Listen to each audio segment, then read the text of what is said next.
Because this is the power, and I share that, I tell that to all of our Zen Supermom clients. The quality of your life is determined by the quality of your questions. Okay, and that's not my quote. I got it from my mentor, and I'm sure he got it somewhere. But look how, feel it, how powerful that is. The quality of your life is determined by the quality of your questions. If you spend your day running around thinking, why is he doing this to me? This is not fair. How am I supposed to manage it all? Why can I not rest? Why can you not leave me alone for a minute? Why are you not listening? Why are you making me so angry?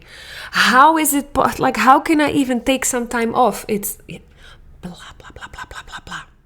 So this is what we've been doing in the month of May when I'm recording this podcast episode.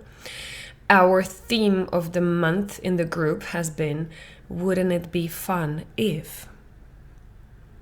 Just this as a prompt, as a seed to plant in your brain. Wouldn't it be fun if?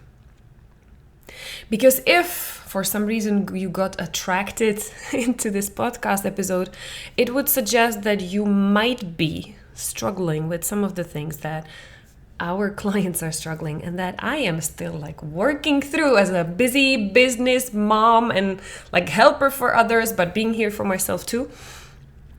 This is the trap that I found myself very often in. Okay. I used to be the ultimate self-sacrificing martyr, resentful of my husband who had it so easy. His life didn't change much. Whenever he had a day off, he could spend the time sleeping and just resting and relaxing. And then the better he was at his self-care, the more work I had on my to-do list. And it was creating this tension in our relationship.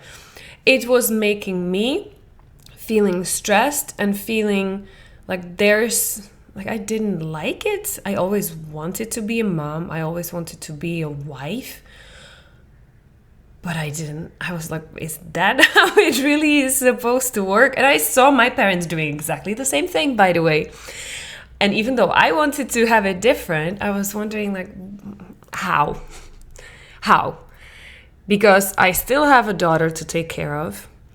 I am asking my husband for help, and he's doing parts of it. Okay, not perfect. He's doing something, but not enough.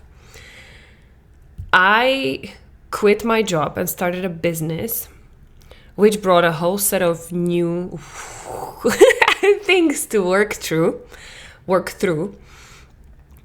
And so with all of these responsibilities and us being an expatriate family, so not having any grandparents on speed dial, if something happened, if my daughter got sick and I suddenly found out in the morning that I have to cancel all of my work plans because I need to be taken care of extremely unhappy, sad child who's in pain and needs 100,000 of my attention, percent of my attention. And so how can I start bringing some of that joy and self-care into my life when I have so much to do, so much going on, not enough time? And even if my day had 48 hours at the time, it would still not be enough. Because even if everything got done for my family, then I would be running into my learning, my private to-do list, things that I love to learn and explore and do better for my business, for my clients, things where I'm not good enough in helping them. So doing additional certifications and improving the program and blah, blah, blah, blah, blah. The voices in my head would never, ever let me stop. Okay. So this is where I realized, okay, first of all, the childhood trauma therapy we are doing inside the program and the first aha moments I had as a mom was when I realized, okay, it's all going back to my childhood. It's the hyperachiever, controlling perfectionist that my mom gave me because that was my mom's way of handling stress. And so that was my blueprint. By watching mom, this is how I learned how to go through tough, heavy, loaded life by doing it this way, by hyperachieving, constantly being on the run, never taking rest. And if you see anybody else taking rest, judging them for being lazy, not helpful, and it's their fault, and blaming everything on them.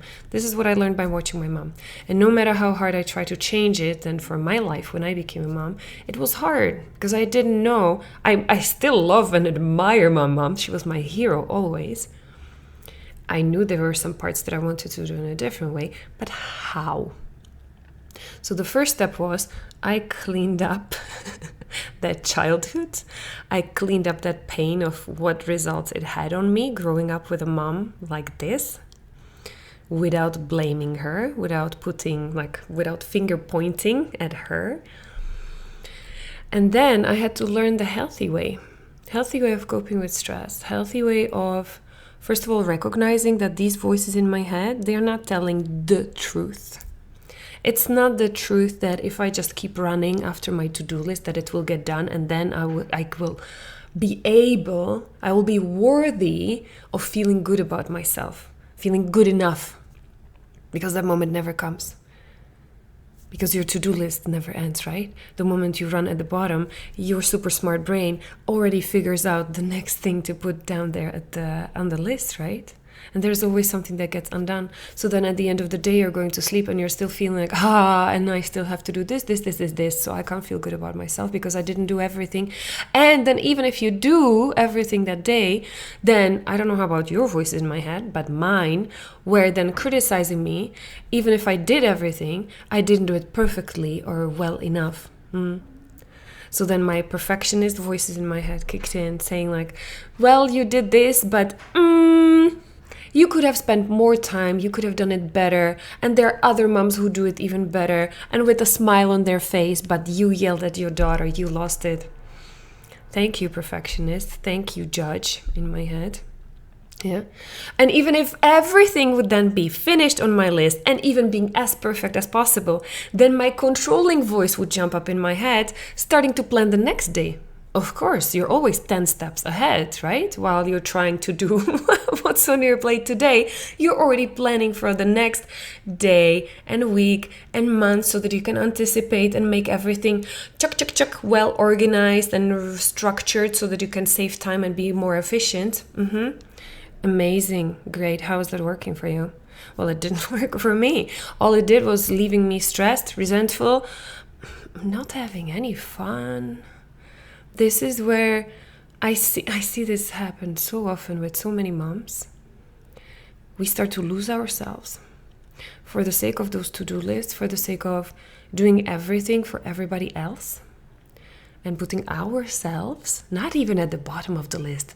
I was nowhere on my list because I was so busy judging my husband for taking his time off that if I would even consider doing something for myself, that means I would be out of integrity. How can I keep judging him if I then do the same thing? So I locked myself into impossible situation. I couldn't even consider taking a break because that would mean I would have to stop judging him. But that didn't sit well. Then what do I do? Yeah. So if you know what I'm talking about, if that resonates with you, then I have the following invitation for you. Invitation for a playful game.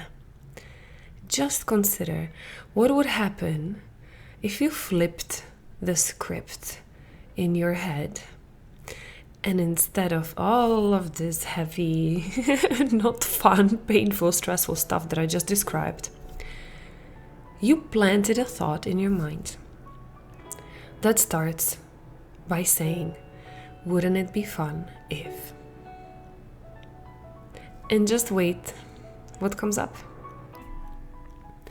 What would change if instead you planted this question in your mind? Wouldn't it be fun if?